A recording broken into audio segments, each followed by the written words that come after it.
Thank the Force. Star Wars News and Live is back on this Thursday night. We're back. Goodness. And Luke is here. Thought we lost you for good there, buddy, but unfortunately, you found our way back. Your way back to us. I mean, it's so unfortunately for you. Exciting. So exciting. Who else is gonna razz you like me? Come on. And we have very exciting stuff to talk about tonight. Star Wars trailers. Let's go. Back, baby. And I would say that we are back, but we never left. So this is going to be a fun one today. There is a lot to unpack in this trailer, which we are going to get to very soon. But I have a fun game for us to play this evening. But first, I just want to do a quick vibe check. My name is Tyler, feeling a little under the weather. If you could tell by my voice, is a little under weather, but nothing will stop me from talking about the Mandalorian and Grogu trailer with the boys. Tom, Luke, how are we doing this evening? Doing great. Getting ready to talk. I know we were a little salty on Lucasfilm last week after the Super Bowl spot, but I feel like I've been won back, which, as I was saying before the show, it's really not that hard. So I'm excited to talk about it. Oh yeah, and I feel like I've entered back into my Star Wars phase of life. I was reading Dune for a year. That was fun, but I read Catalyst here recently, so I've been steeped in some Rogue One lore, and I've been reading Tarkin. I'm going to finish that tonight after I get off. So I'm just super into Star Wars right now again. Not that I ever like left the fandom, but I'm like back in it. And so this trailer dropping, I'm like, oh, it's hitting on all cylinders. It's so sweet right now for me. Luke doing a podcast with me 10 days ago about Young Jedi Adventures Season 2, trying to tell me that he's not been super into Star Wars lately. We're gonna have to question that just a little bit. If you're podcasting about Young Jedi Adventure Season 2, Luke. It's in my veins. I am very excited. But we're going to play a little trivia here to start off. And Luke is banned from answering these trivia questions. Oh, man. Because these are the 3 questions that stumped him at his Andor Rogue One trivia night that came in third place, guys. Came in third place. Hey, not bad. I was not there with him, obviously, because I live very far away. If it was from us Luke. two, we would have crushed. Us two there, we probably win. Because I think I got a couple of these that you missed, but I guarantee you there were some that you got that I would not have gotten. The reason I got these is because quotes are like my thing. Like I remember like the quote. And it was quote heavy trivia. Yeah. But Tom, I want to know, what were Galen Erso's last words? Ooh. What were Galen Erso's last words? That was the question. If it helps you, the question might have been, what were his last words to Jin, which I think are his just last words of his life. But unless I missed something else from Rogue One, unless I missed a scene. Yeah. My star. Was there a end credit scene where somehow Galen Erso has returned? Somehow. Body. I have so much to tell you. Nailed it. Wow. Nice. I love that movie. I loved his performance in it. And I honestly, when he is that whole scene when Saw is showing her the message from him, I always get emotional in that scene. You know, I have 2 daughters, and I think of him and what he had to do and give up and what he lost and the time that he lost with her. I love that scene. And of course, when he sees her and he says that to her, and which of course is like, you know, so sad that, you know, I want to hear it. I want to hear what he has to say. Okay, so second question. I got half correct. I fully believe that I get full credit on this if I wasn't talking to Luke. What time was it? It was like 11 o'clock It after was late. the basketball game. Basketball game. I was tired, not feeling good. I was about to go to bed, and I'm texting Luke about the trailer, and because that's what one does. What are Luthen's 2 rules? Don't talk about Fight Club. Luthen's 2 rules. Oh geez. I feel like I there's got 1. And in the chat, if you know Luthen's 2 rules, feel free to tell. that's 2 So rules. I'm let me trying to set the stage. Season 1, he's meeting Cassian for the first time. It's that scene where he's meeting Cassian for the first time, and he drops his 2 rules. Oh gosh, the pressure. What I would have given I remember to see that Luke's so face. well. I'm trying to put it together. It's His something 2 about rules. is it's gonna kill me. It's gonna kill me. But in the interest of time, I think I'm gonna concede because I don't want to see people watch me sweat it out for 10 It minutes. was, don't carry something that you can't control. Right. Okay. And I did not get that one. And then the second one, I got this one was build your exit on the way in. Exactly. All right. And then last one. Okay. Last one. What does PORD stand for?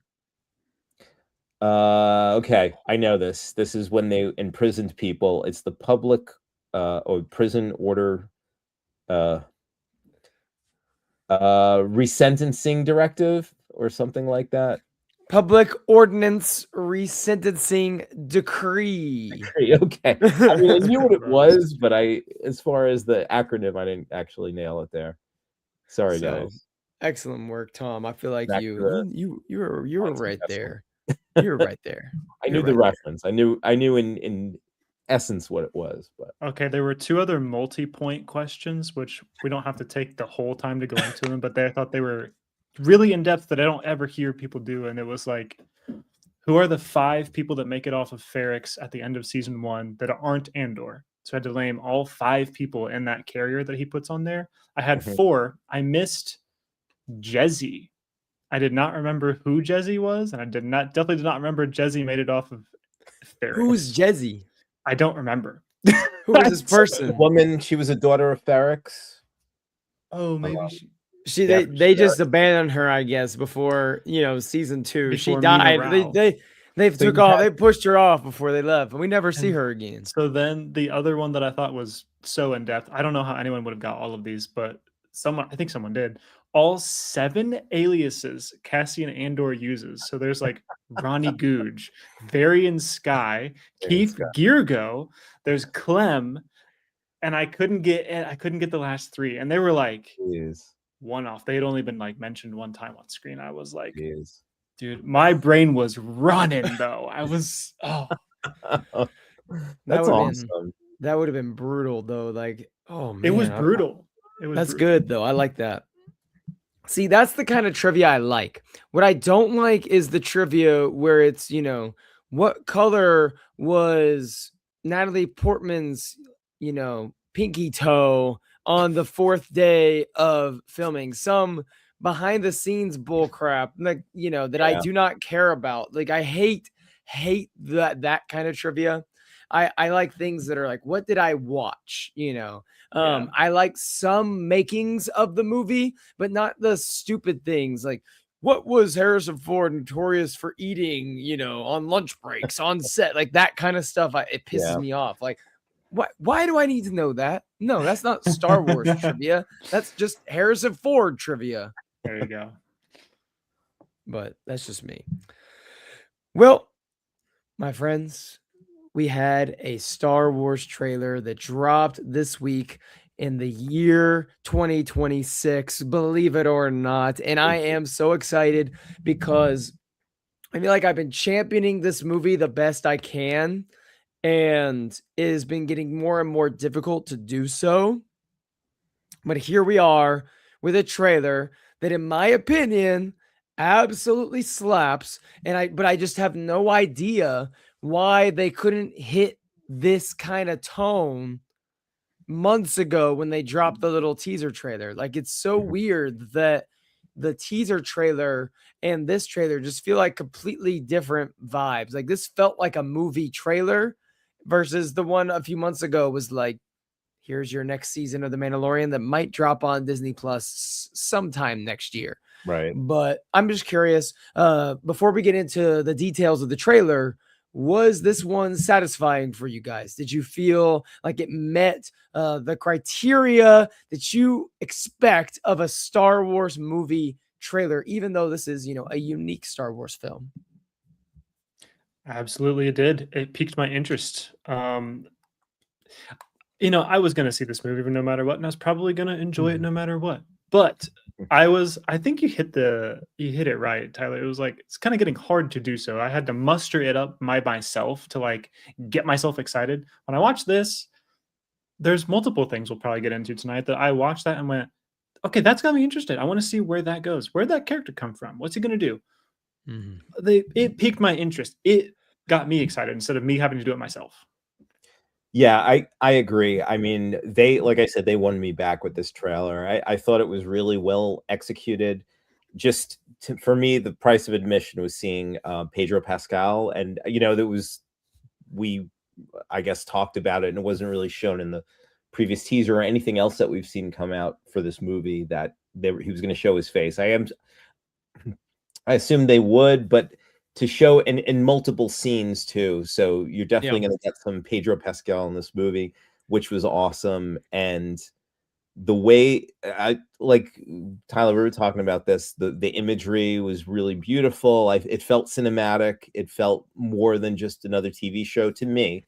I know some people online are saying, well, it still feels like the fourth season of Mandalorian, which technically that's what it was. But I think that it was executed very well. I feel like I'm interested. My excitement for this movie now is at an all-time high, especially as we're getting closer to it. And I know some people were complaining that, well, we don't really even know the story. But for me, I'm kind of excited because I feel like it could go in so many directions. Now, it's so interesting how there's almost like these two kind of storylines. You have the Hutts and I guess as he calls the gangsters, and then you have the Imperial Remnant. So I wonder how they're going to meld, that story together of those two threads, which is interesting. How, maybe the Imperial Remnant was working alongside with the underworld, as part of the way they survived. So I'm really I got the whole theory, man. I'm ready. I have the whole thing, but I want to hear Luke. I want to hear Luke first here. You want to hear my theory? I want to know. Oh, sorry. No, not theory. Did I not ask a good question? I said, okay, sorry. I want to hear favorite shot, like favorite moment of the trailer. Because we always start off with like favorite moment. Sorry. Yeah, you're right. That I should know better. Favorite shot, favorite moment. I'm gonna go with Din Djarin unmasked down in this like watery well with this giant snake looking thing that looks insane. I don't see how he lives through that, to be quite honest. That thing is going to eat him. This is where he dies. He's just gonna dive to the snake. Is that what you're saying? That. I'm just saying that looks like an impossible situation that I can't wait to see how he somehow gets his way out of it. And then the scaling, like, it's huge. So I just loved, I love the way this looks. This looks cool. Is this where Grogu saves him right here? Yes. Tom, your favorite moment shots from the trailer? Honestly, there were some iconic shots all through since that first shot. That Apocalypse Now vibe with the X-Wings, and the contrast between that and when we saw The Force Awakens and how they kind of use that sunset shot with the TIE fighters. So that shot I thought was just beautiful. Also, I was going through you know, that shot, I love that shot of Grogu meditating. I feel like I want to get a painting of that and hang it on my Be with wall. me. Yeah. I just thought it was a beautiful shot. You know, it again feels cinematic, and even the voiceover there when he's talking about how this, you know, the Grogu is going to outlive him, and he's only with him for relatively a short time, and how he only has as long as he's with him, he's going to protect him basically. And it was very cool, very emotional, and I'm excited. I'm excited for this. You know, it's interesting to see too, because I know some casual fans that they weren't really into the Mandalorian, or like, you know, caught up, I guess, with it. So I'm still curious to see how it's going to play. As far as I think, like we said, we speculated that Grogu is going to bring a lot of kids out, and a lot of people that love him. So it's, you know, I'm interested to see where the story is going to go. And in the chat, let us know your favorite shots, favorite moment from the trailer. Let me get a quick drink of water before I go on a full tangent. So I'm He's glad you cooking. mentioned this shot, Tom. I'm glad you mentioned this shot. This is the shot of the trailer. I don't care what else you're talking about. This is the shot of the trailer, because I am going to meditate.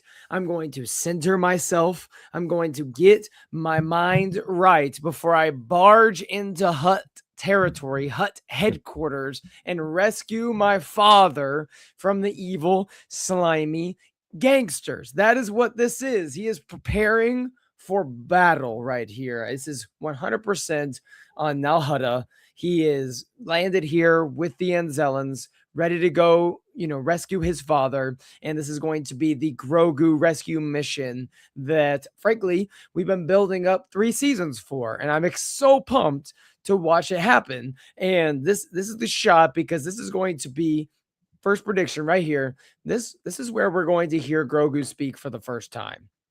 We're going to hear Grogu speak. Bold. It's in this meditation. He's either going to be meditating. He might say something to himself. There might be some sort of force vision. He might be communicating on his way to this meditation spot, or right after he gets to his father, he will speak to him for the first time. We're going to hear him talk. He's going to say something, and it's going to happen around this scene. That is my first of many predictions tonight. Emphasis on first. Starting off with a bang. I wonder if is going to show up, or someone else. You know, if Luke is going to show up. Ahsoka. Luke's going to be in the movie. Yeah. Luke's going to give him a freaking lightsaber or something. I'm just convinced that we're going to see some crazy stuff. I mean, they dropped, so I saw a lot of people saying something about Din Djarin being unmasked. That maybe, you know, oh man, I don't know, it would have been epic to see him unmasked for the first time in the movie. No, this was something you needed to show in the trailer, because this shows that Pedro is interested in this movie. He was invested in it to at least. Yeah. I don't think there's gonna be many scenes where his helmet is off. This might be the only one, like the sequence with the Hutts. He's trying to escape. It might be the only one in the movie. The only ones in the movie. On the Hutta there, but it is important that you can market Pedro Pascal being in the movie. So I'm not surprised that they revealed this, which means that there are definitely going to be plenty of surprises in store for us in this. Like, you think, like, they've already shown Zeb, they've already shown Din Djarin unmasked, you know, Grogu's separated, he's meditating. Like, there's going to be something up their sleeves, whether it's Yoda's lightsaber, whether Luke comes in to do something and participate in the rescue. I don't know what it is, but there are going to be some other surprises here. Yeah, I think that they had to show something big for this trailer, which was, I assume, Pedro Pascal. That, you know, and you can tell that they still have a few tricks up their sleeve, that they don't want to put all their cards on the table, because obviously they want to keep some of it surprise, like you said. I even thought that, and you know, the last shot of the trailer when he's like, save a little bit for after, it kind of made me think, yeah, they're kind of. I thought that was like a little wink to the audience, saying, hey, you know, we've got a lot more, you know, that we're gonna have in this movie. That just wait. So that's how I took it. Okay, so real quick, and I'm gonna lay out. This is where I feel like this whole movie is going after watching the trailer. We start off with Grogu, Din, Zeb on the ice planet, and they go to town, and they take down the Walker. They take out some Imperial warlords, and that's when they show up. Sigourney Weaver, we'll take out all the bad guys you got. And somehow that leads them to the Huts because the Huts are still very powerful and they are secretly trying to work in conjunction with the Empire. Like that is how this is going to work out because the New Republic is not going to wage war on the Hutt clan in a time where they're trying to rebuild. So they have to be connected to the Shadow Council, to the Empire in some form or fashion. And that's why Rhoda comes into the picture because they're like, this is the person that we need to be the rightful heir to the throne of Jabba's, empire. And if we can bring him into the picture, he hates the empire. Wants nothing to do with them. He would have different plans if they can convince him to take the throne. And so that's what they're trying to do.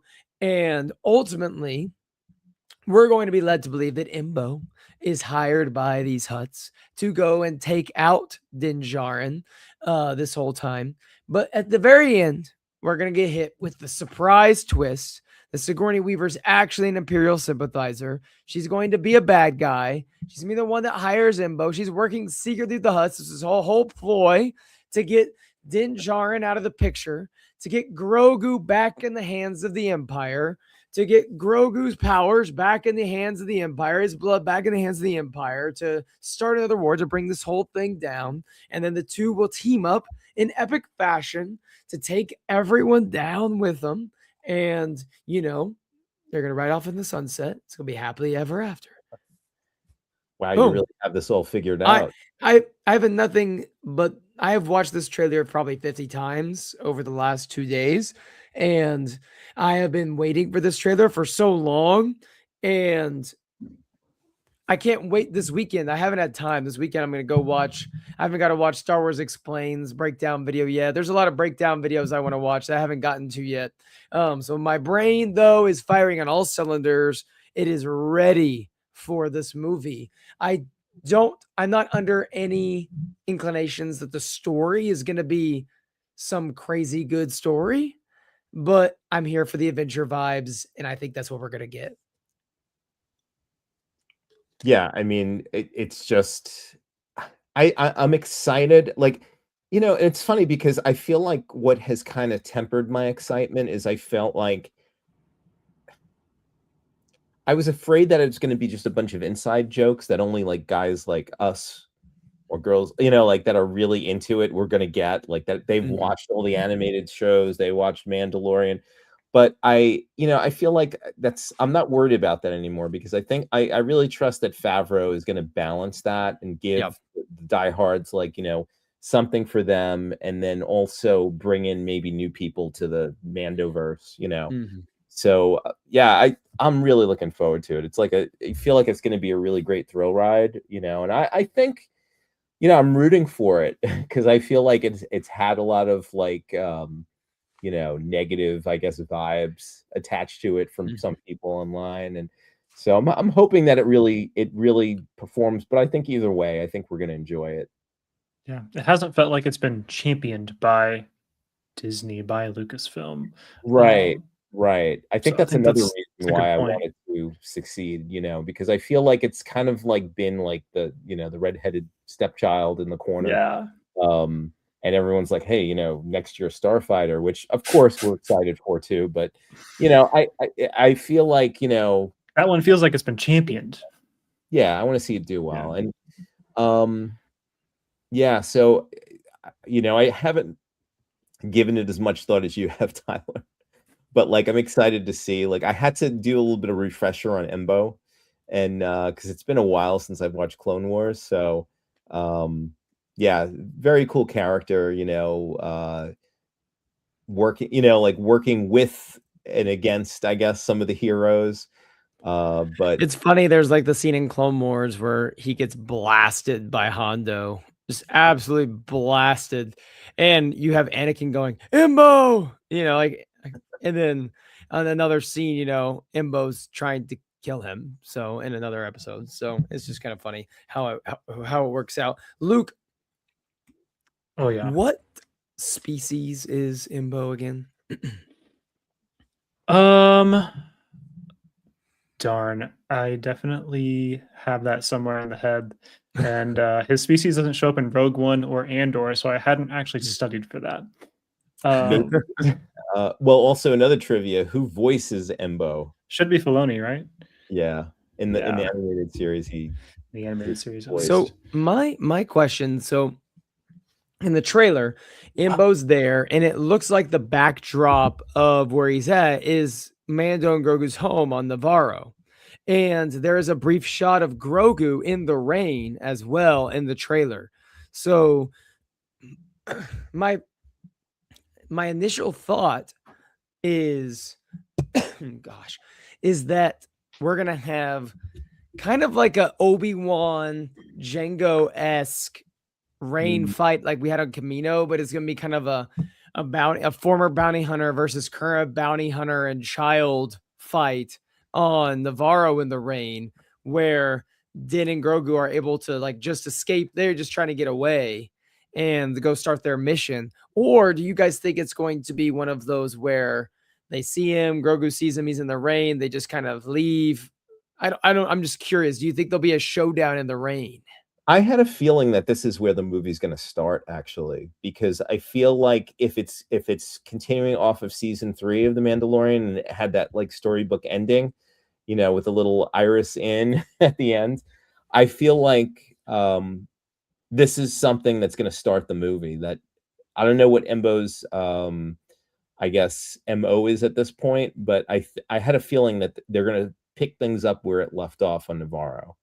So I mean, I don't know for sure. It felt like that the stuff in the snow, like with the walkers, was probably seemed like the beginning, but I don't know, because I think that they have to, at first, when we last left Mando, they have to convince him to I guess go on these missions against the Remnant, unless he's looking for something outside of that. But yeah, I kind of, that's my prediction so far, that this is where the movie begins. See, I feel differently. I feel like it's gonna start and it's just be action packed from the beginning. Like we're just gonna see the two of them are in a ship, like they're like on their way, they're about to land the mission. They've like have the whole mission planned out already, and it's just gonna start off with, this mission against the Empire to take down some warlord, and the kind of break of the action is gonna be they finish this up and then they get back to like New Republic headquarters and like another one down, what do you got next? And it's like, well, there is something, and then it kind of slows down for a little while. I don't know. I could see that. I think I'm with you with our first opening mission is that AT takedown, and while they're like recovering from that mission, maybe they got hit a little harder than they thought they would, got punched in the nose when they didn't expect it. I think that's when Embo, the Kyuzo warrior, I did look that up. I think he might swoop in and take out Din Djarin, capture him, and take him back to Hut Space. I love that you went on that whole tangent, Tyler. Not a tangent, actually. You just gave us a very detailed plot synopsis. And I can't wait to see if that plays out. I'm not sure like why they're trying to target Mando, why they're trying to target Din, but he's clearly been targeted. They've got Embo trying to get him, and he succeeds. I think there is going to be this showdown in the rain. He's going to go after Rhoda, and they don't want that, and they want to keep their power, and he's the one trying to convince him and do it. So he's the best that the New Republic has. So they're going to take out the best. Yeah. And that tracks. That's what you got to do. It's like, also, I'm like, is he the best the New Republic has? He's not to slight Din Djarin, but I'm like, they don't have anyone else to go after like a number 1 top hunter. Who I love else? that. I love that for him. Who else? Who in terms of who we know of in Star Wars, like who's a better combo than Din and Grogu right now that the New Republic could call on? Mm, Because I it's would not say Luke. yeah, Chewie. for a mission Because like that. Luke's doing his own thing. You know, That's right. he's They've Dude, all pretty much kind of, gone. I have a feeling respect to they've all Carson kind of Teva. moved on, not moved on, but they've kind of settled in their, I guess, what was next. And I don't see, except for Leia hanging around, being involved in the New Republic. Like you said, Luke's off doing his thing. And I don't recall what's canon and what's not with Han and Chewie, like at this point in the timeline. So, but I don't think that they would be volunteering for these types of missions. So, Well, not especially because if we're getting this is what 7 years post Return of the Jedi, so Ben Solo is what a couple years old now, probably. He's like 7, if it's 7 years Yeah. after. So, so like Hans Chewie, they're not doing this with a kid. Like, he's got a son, and they're trying to raise their son. They're probably not the one they're sending off like to do this. Ahsoka, depending on where this is in the timeline, Ahsoka could be in the other galaxy by now. That's right. Or she's just kind of, doing her own thing as well. I mean, really, when it comes to Where's Hera? incredible forces of nature, like Yeah. I'm serious, like find me someone better than Din and his force wielding son. That's why it makes sense also for Zeb to be with them, because he would be someone on the top of my list at this point in the timeline that would be, I guess, doing this kind of work. Mm-hmm. So, and he has experience with he has Mandalorian and force wielding experience in working with Sabine and Kanan and Ezra for so long. What about Wedge Antilles and Nora Wexley? Come on, guys. yeah, Luke, we don't need a pilot right now. We're trying to get the ground game going here. It's interesting because and forgive me, you guys are more of the I guess the oracles as far as the novels at this point. I'm just trying to think, like after the war, where everyone would end up, like immediately after. Yeah. I know Luke was doing his thing, but yeah, some of the that's why like I would be cool as Sigourney Weaver, because she was I guess an Alliance member, or a pilot, I guess, with the Alliance. So she might have some stories about the Battle of Endor, about some of the characters that we know. So I'm curious to see, but I have a feeling that probably not all of them would have like stayed in that. Now that there's this period of peace, they maybe not all stayed in the military ranks. Right. So and Wedge Antilles is lasting about 10 seconds in a ground fight with Imbo. So we kind of need him not to engage, because he's going to be needed at the Battle of Exegol in about 23 years, about 25 years. Man. 7-year-old Poe Dameron, let's go. Yeah. 7-year-old Poe Dameron. Ooh, crazy. His parents. Let's get that. Yeah.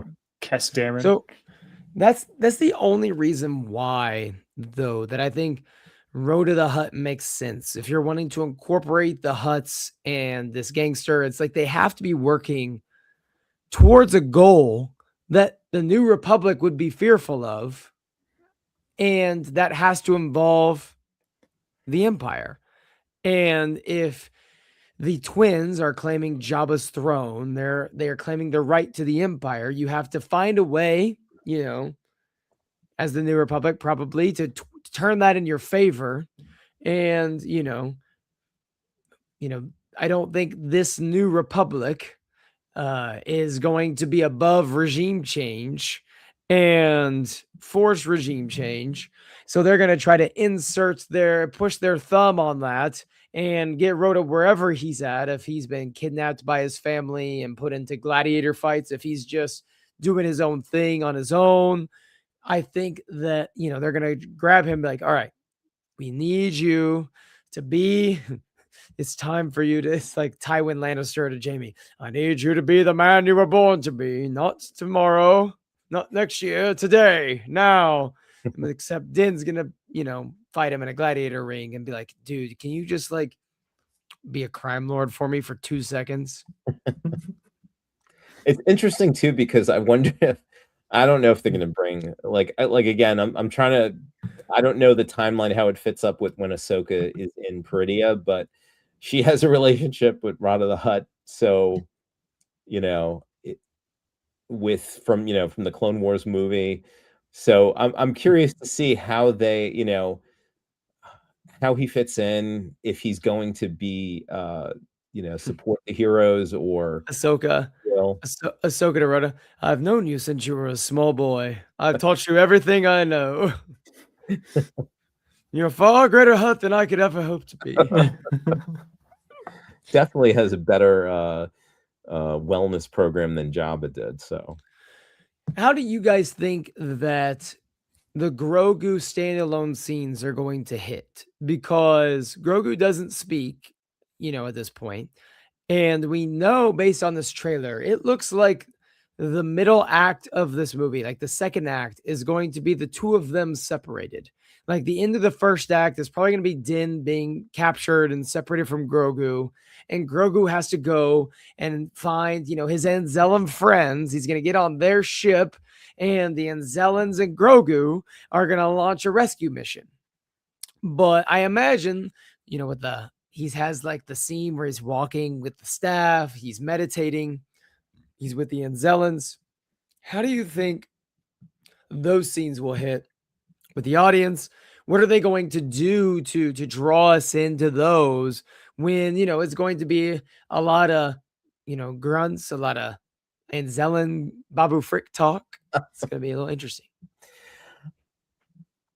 I think they'll have to have other allies, right? Like, because I think if you're entering into a Star Wars story, you should be adept with this component of writing Star Wars where you've got an R2, you've got a Chewie, you've got a character who is well known and beloved, but does not speak basic and doesn't get subtitles. That's Grogu for you right now. And so I think you should be comfortable giving us a vocal character to like give us the other half of the conversation. It looks like it's going to be Anzellans for at least part of that middle act, but I'm hoping that that we just haven't seen who else that's going to be in the trailer, but there's going to be someone else who fluently speaks basic, who comes along. Maybe it's Zeb who transports him. I don't know. I think it's just Grogu. I think they are course correcting season 3, and this is their story. And a criticism of Grogu has been that he is so one-dimensional. He is, he does the cute stuff, and then he saves the day. At the very end, he comes in with the Force. You have this movie. You have a chance to develop Grogu as an actual character and not just a cute little, ornament to hang on the Christmas tree.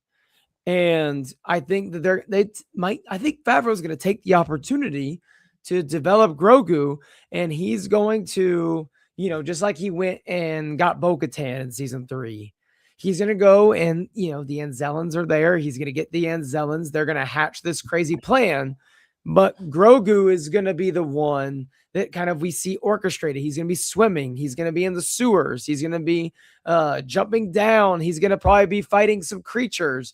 I think that this scene kind of shows a little bit of what it's going to look like. Let me find the picture. So there might be creatures like this that are giving us that dialogue that you're talking about, Luke. Some of the things like when he says, "Are you afraid? You should be." And there's going to be little characters he might meet on the way during his journey to kind of offer up that, narration of what's happening. But I think they're going to take a risk possibly and let us see a good portion of this movie through his eyes specifically.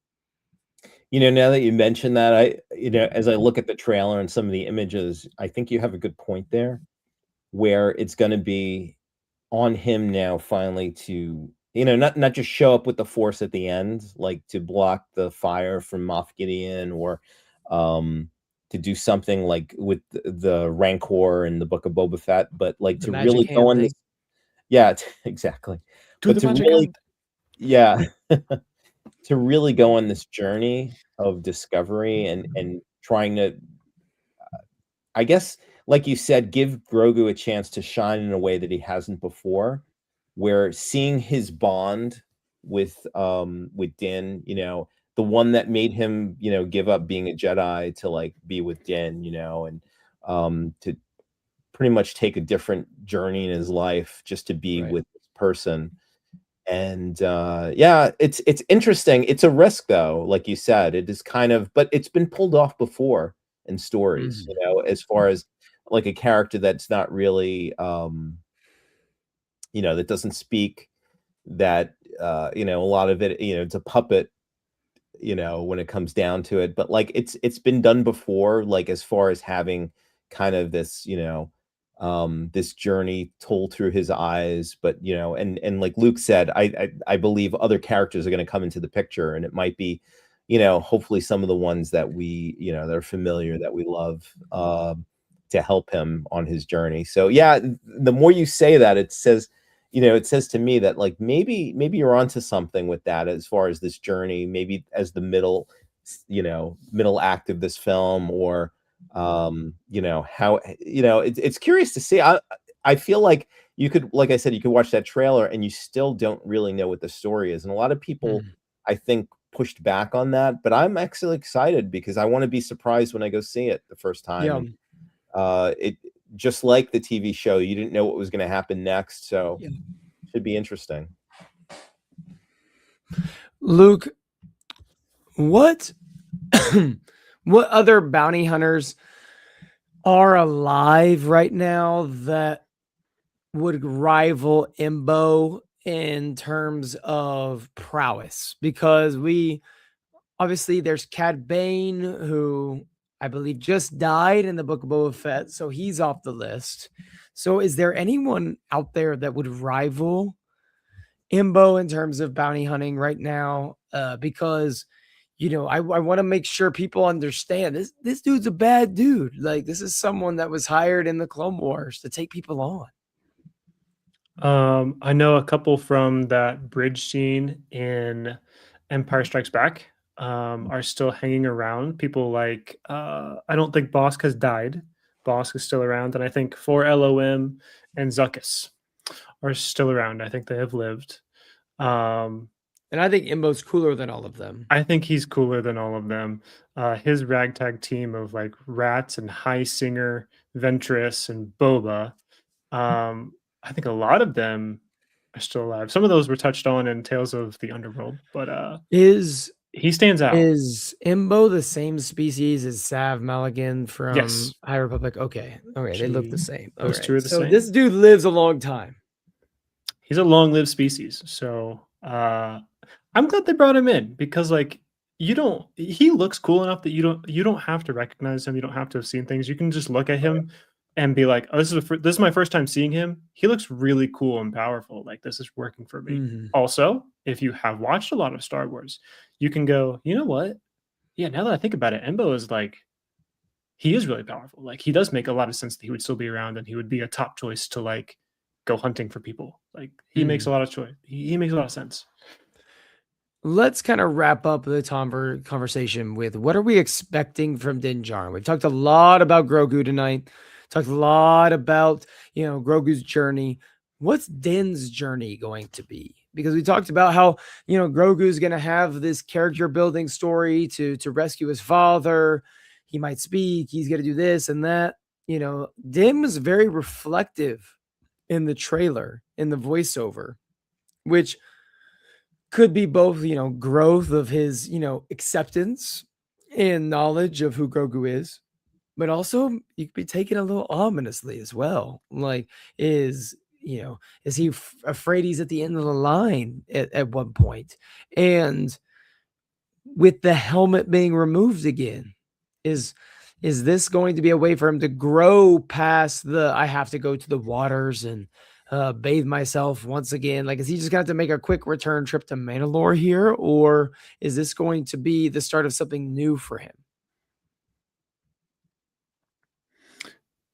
Any thoughts for you, Tom? Because yeah, well, I don't want to go there, but yeah, I know some people speculated that is this the end of the line for Din? I don't think so, but I think they're trying to maybe present that as a possibility.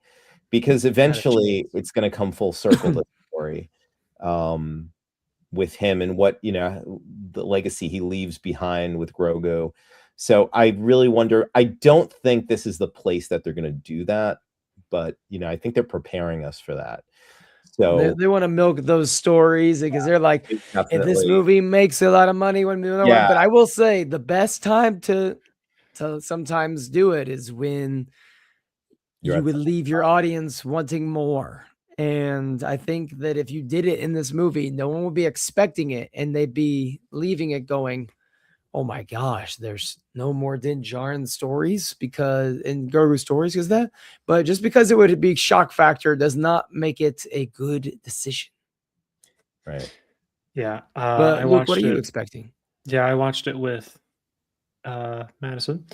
And I was just talking to her about the fact that I think Din's arc for this is going to be. She was upset that they showed his face, so I'm sure she will be happy to know that there's a lot of people out there that share her concern. I was not one of those people, so I think we butted heads on that. We'll work that out. I think it was just a marketing thing. Like they needed to Yeah, do that to yeah. get people I excited for think the that's a movie. Like showstopper. certain people, casuals excited. But I will say, I was what I was taking from it. Could be wrong.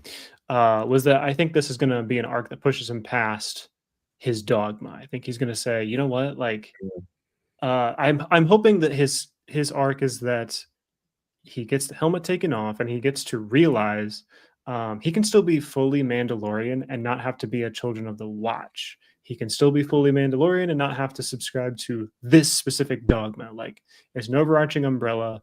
Your child is Mandalorian. Like I think he can broaden his horizons of what it means to be Mandalorian. I think it's a kind of a cool message too, that like the rules don't need to be so strict sometimes with certain things. And that's also kind of like something Yeah. with Jedi too. Like Mhm. we're in an era past the Jedi Order has fallen, and so like you kind of don't have dogma to fall back on in the Jedi Order anymore. So there's kind of a parallel with that. Like Grogu's not getting a temple training on Coruscant. So like if he's not getting that, Din shouldn't need to hold so fast to these things that Mhm. don't bring him life either.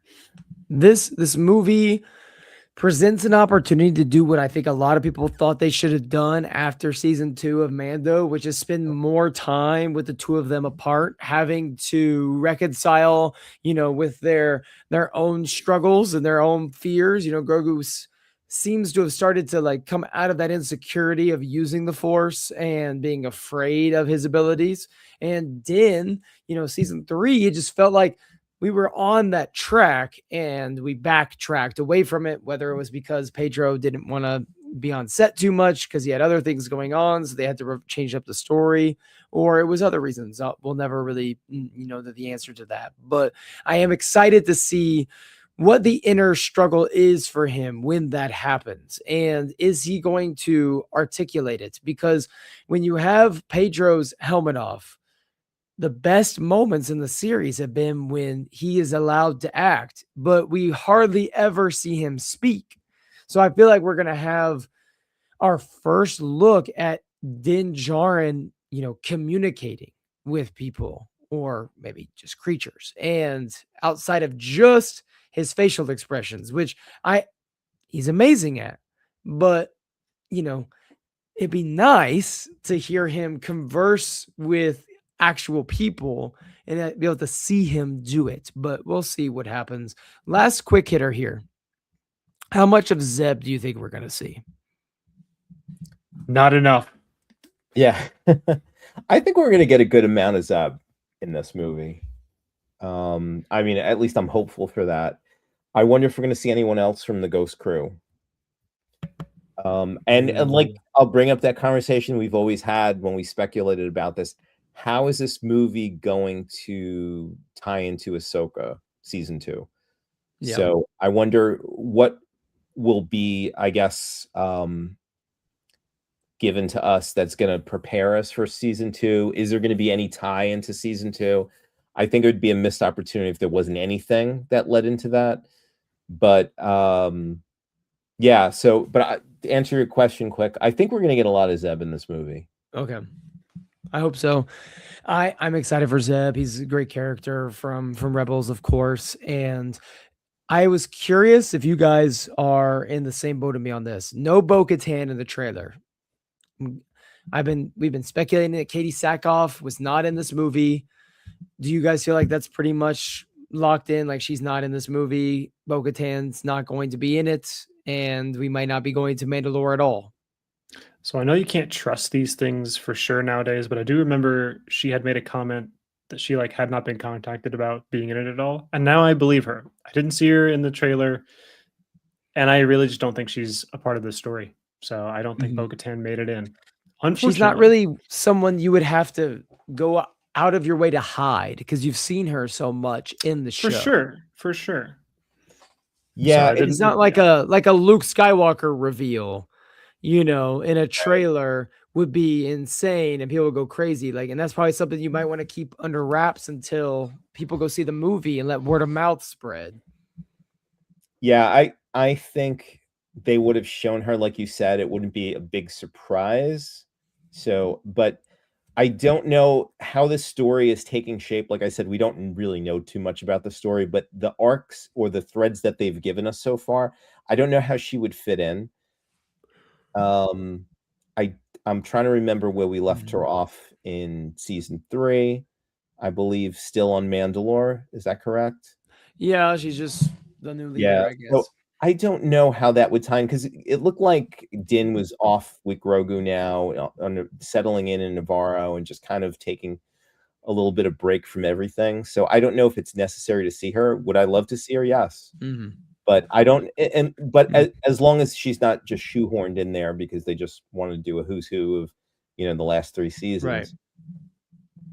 Well, let's go ahead and wrap up. And before we get into our recommendations, let's go ahead and look at this comment from Manslayer real fast. He says, "What do you think about the new comments, Soderbergh, about Hunt for Ben Solo? Something being cooked over there. People getting excited with, oh, I wish you have seen it." It is fascinating how people keep talking about it, and Soderbergh goes public with it. And I don't know if it's just pressure that they're trying to put on, or they're just having fun now at this point talking about it. But it is something to say. You have new leadership at Disney, and you have someone at Lucasfilm, new leadership at Lucasfilm. But we knew that everyone at Lucasfilm was on board with the Hunt for Ben Solo. And to talk about how this was 2.5 years of his life, all of this, never say never. I would love to see this movie someday, but I don't think it's gonna happen. But again, never say never. All is proceeding as I have foreseen it. No, Or I never tell think me we the need a odds. whole, yeah, I think we need to have a whole podcast on this because I think this is not going I'm to die. down. And I feel like the time is right now that there's this change and shift in, not just at Lucasfilm, but at Disney. So I guess my hope of hopes would be there'd be a great announcement at Celebration next year about the future of this project. But yeah, I think the more time that passes, unfortunately, I think it's, it's schedules and priorities. I don't know what's going to happen, but it's very interesting. Manslayer, thanks for bringing it up because I did see that and I was kind of excited. I've been championing this for quite some time now. Yes. Tom, before you get out of here, this is the part of our show that we have now adopted where we can recommend anything going on, anything we're watching. What would your recommendations for this week be before you leave? I think I touched on it last week, but I'll recommend again because I kind of just threw it in at the end. But like, if you guys have Apple TV, check out The Studio. It's a really, really hilarious show, and there's a lot of great cameos in there. The one cameo we didn't talk about today was Martin Scorsese actually showing up, voicing the character in, I guess, that stand over there. But just a spoiler alert, he does have a small cameo in The Studio as well, which it's kind of really hilarious moment. So that's something that I recommend if you have Apple TV. If you don't have it, get a trial and watch it. You could get through, the episodes are pretty short, but it's just a funny look at, obviously exaggerated look at a film studio and some of the ups and downs and crazy things that happen. So I'd recommend that. Luke, what about you? Very cool.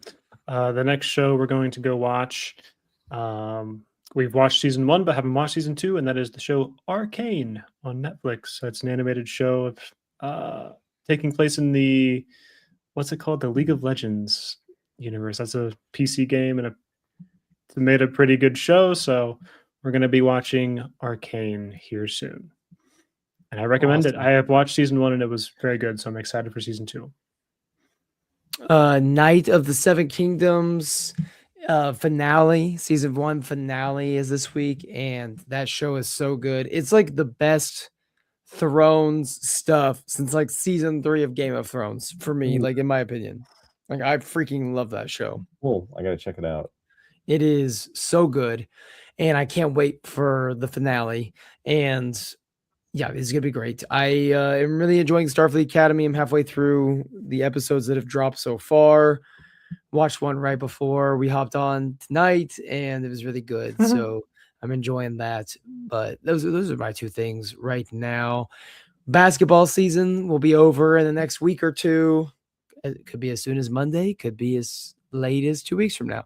Hopefully it's as late as 2 weeks from now. Once that happens, I'll be able to start reading a little bit more, back on my reading grind. My reading has slowed so much over the last 2 months, but I'm ready to get back into some books. But everyone, thank you for hopping in. Luke, Tom, as always, you guys are my favorite people in the world to talk about Star Wars with. So I'm glad that you could be here. Tom, we'll record some Mando. This is the replay. Maybe this weekend, if I have a voice, we can get one in. Luke, same thing for the timeline show. If I have a voice, maybe this weekend we can get one in. And Yeah. Luke, I'll see you in exactly 1 month from today, essentially, which is Yes. exciting. Yes. And we'll make that happen. So for Light and Life, everyone, remember, we are all excited to see Pedro Pascal's face on an IMAX screen.